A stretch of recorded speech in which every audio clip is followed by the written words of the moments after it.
حضرت امام علیہ السلام نے فرمایا، اے لوگو یاد رکھنا، انسان کے لیے 3 وقت بہت سخت ہیں۔ پہلا وقت جب فرشتہ موت انسان کے پاس پہنچتا ہے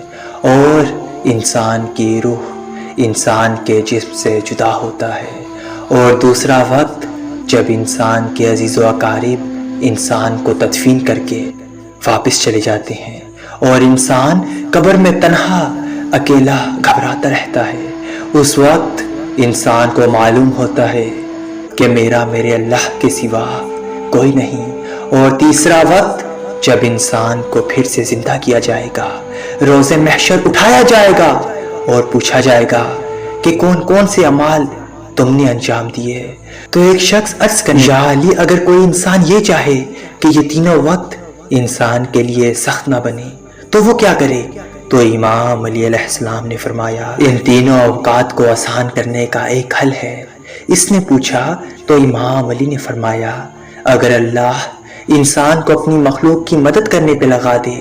تو یہ سخت لمحات انسان کے قریب آئیں گے، تو اللہ اپنے فرشتوں سے کہے گا کہ یہ وہ میرا بندہ جو اپنے وجود سے میری مخلوق کی مدد کرتا ہے، آج یہ اکیلا ہے، اس کی مدد کرو، اس کے ساتھ نرمی کرو، اور یوں یہ سخت لمحات بھی اس انسان کے لیے آسان ہو جائیں گے جو اللہ کی مخلوق کی دل سے مدد کرتا ہے۔